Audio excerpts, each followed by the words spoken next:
seberapa pentingnya vaksin sebenarnya untuk kita dalam kondisi sekarang ini. Jadi kita tidak hanya berpikir untuk bahwa kita udah divaksin nih, udah berarti kebal 100%. Ada nggak sih langkah-langkah yang harus diperhatiin, yang harus kita tahu supaya vaksin ini aman? Karena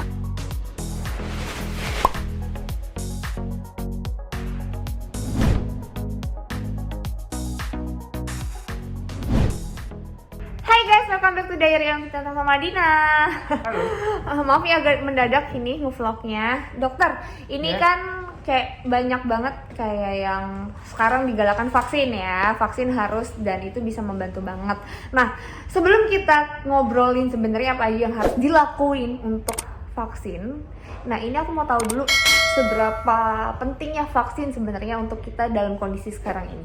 Oh ya, tentu saja sangat penting ya, apalagi dengan varian-varian sekarang yang lagi bermunculan dan sangat mudah menular. Itu vaksin cukup efektif untuk mencegah kita tertular dari virus corona seperti itu. Nah, selain mencegah itu, vaksin ini juga katanya apa benar dok? Bisa membantu mengurangi atau meringankan gejala? Benar sekali.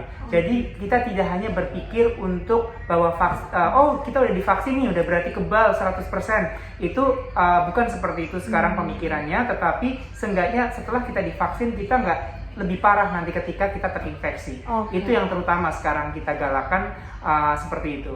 Nah, itu juga bisa membantu untuk orang-orang yang punya komorbid dok? Betul sekali. Ya. Jadi misalnya kalau yang komorbid, misalnya tadinya misalnya derajat keparahannya 10, ketika sudah divaksin jadi 7 atau jadi 6, bahkan mungkin bisa di-prevent juga. Maksudnya bisa 0 juga bisa ketika imunitas tubuh kita terhadap vaksin ini berespon secara baik. Oke. Nah, tapi dok kan kalau misalnya nih kita sebelum vaksin, ada nggak sih langkah-langkah yang harus diperhatiin, yang harus kita tahu supaya vaksin ini aman? Karena kan bener banget kayak banyak banget berita-berita yang beredar ya dok. Ada yang habis vaksin katanya entah kenapa-napa sampai ada yang meninggal atau segala macem. Nah, ini kan penting banget bagi kita untuk tahu langkahnya apa aja dok. Ya, jadi sebelum vaksin sebaiknya nanti ada survei dulu kan oleh petugas vaksinnya, apakah memiliki atau oleh dokter biasanya, apakah memiliki penyakit-penyakit penyerta seperti kemudian keadaan tekanan darah, keadaan atau kondisi kesehatan saat itu.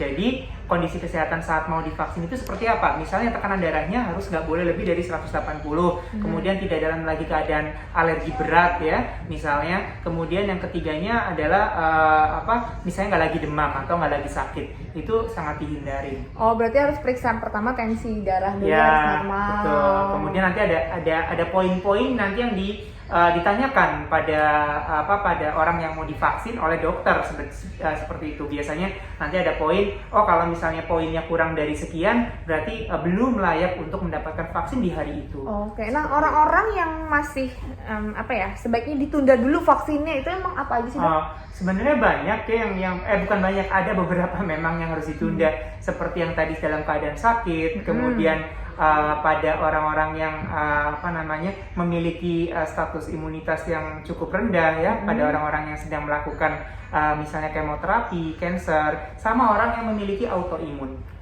Itu jadi, masih harus ditunda dulu. Masih harus ditunda dan harus konsultasi dulu dengan dokter. Ya, apakah dia boleh untuk melakukan vaksinasi atau enggak? Oke, tapi kan ini untuk menjawab rasa takut masyarakat dok.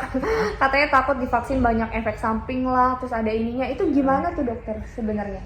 Sebenarnya maksudnya untuk yang nggak lagi kondisi sakit? Sebenarnya untuk yang nggak lagi sakit, atau berarti kan kalau misalnya sampai ada efek-efek yang buruk terjadi, ini artinya ada kondisi mungkin dia sebenarnya nggak sakit, lagi sakit, lagi nggak boleh tapi dipaksakan mungkin ya dok. Betul, ya. Nah, tapi kalau untuk yang sehat-sehat aja ini efeknya tuh akan seperti apa dokter? Ya, efeknya sebenarnya biasanya yang paling banyak itu setelah divaksin itu demam, kemudian pegal, rasa nyeri atau rasa pegel-pegel di daerah penyuntikan, biasanya seperti itu. Nah, kalau memang setelah divaksin 1 kali 24 jam mendapatkan gejala seperti itu, sebaiknya langsung minum obat. Minum Oh, obatnya oke. tuh nanti pasti akan diberikan oleh petugas vaksin sebelum kita pulang.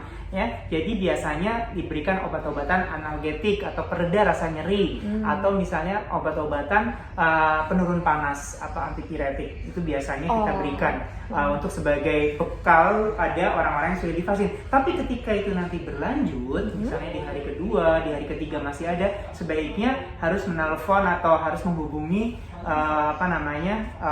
yang berwenang. Di situ biasanya di kartunya ada nomor teleponnya. Jadi ada tetap gejala observasi tambahan. ya? Iya, Oh. dikonsultasikan lagi Oke. karena gejalanya udah lebih dari 1 hari. Biasanya seperti itu. Biasanya tuh gejala akan ada sampai cuma 1 hari aja ya, yang normal. Tergantung respon seperti itu tiap individu berbeda. Ada yang cuma 3 hari itu bisa yang cuma sumeng-sumeng aja. Oh ya, kalau gejala ringan sih sebetulnya masih bisa dengan minum obat. Tapi ketika gejalanya semakin memburuk, itu lebih cepat-cepat untuk menghubungin rumah sakit atau dokter. Oke, sebenarnya gejala yang timbul itu apa sih dok? Reaksi tubuh kita untuk membentuk imunitas ya?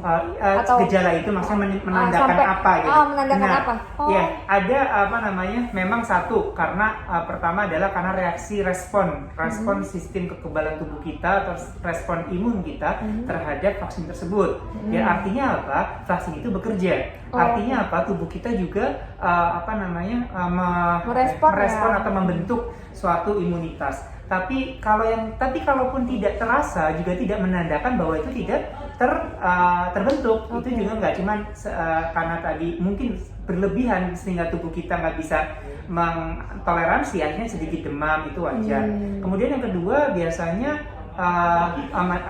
rasa alergi, misalnya kalau yang negatifnya adalah timbul reaksi alergi. Nah, biasanya reaksi alergi itu ditimbulkan karena bahan-bahan penambah vaksin itu, misalnya kayak aluminium atau yang lain misalnya, ya, itu bisa kadang-kadang menimbulkan reaksi alergi walaupun Biasanya jumlahnya reaksinya sangat apa? sedikit. Biasanya apa? Kayak gatel? Gatal bisa, atau misalnya kemerahan dan gatal di daerah penyuntikan, atau bisa jadi yang lebih berat pun ada sampai misalnya pingsan, kemudian hilang kesadaran. Tapi sejauh ini jarang ya, maksudnya tuh nggak seperti itu. Kebanyakan mereka mengalami fase demam dan nyeri pada daerah suntikan yang cukup prolong, cukup lama, itu aja sih. Nah, mungkin berarti artinya kalau yang punya alergi, kayak misalnya aku sama dokter juga sama-sama punya alergi, Iya ya. nih. Harus dites dulu ya dok ya. Iya betul. Jadi sebaiknya, tapi kalau misalnya hanya alerginya ringan dan pada saat itu nggak pernah Lagi nggak ada nggak lagi alergi alergi ya. dan tapi ringan beratnya sebaiknya sih nanti dikonsultasikan ke dokter yang nanti akan memvaksin kita gitu. Nah, kalau kita dari hasil labnya itu memang tinggi banget dan gampang atau mudah sekali alergi, itu mungkin nanti bisa jadi akan ditunda ya. Kalau memang misalnya dia berat, nah itu harus tetap dikonsultasikan ke dokter. Oke, nah tapi buat yang sehat boleh langsung segera vaksin ya dok ya? Sebaiknya Karena seperti membantu itu. banget ya. Betul, karena sangat membantu dan juga nggak perlu takut karena efek samping misalnya ataupun apapun, karena itu lebih minimal maksudnya dan bisa kita atasi nantinya, insya Allah. Oke, dokter makasih banyak. Ya, sama-sama, Sip. Thank you for watching. Bye bye.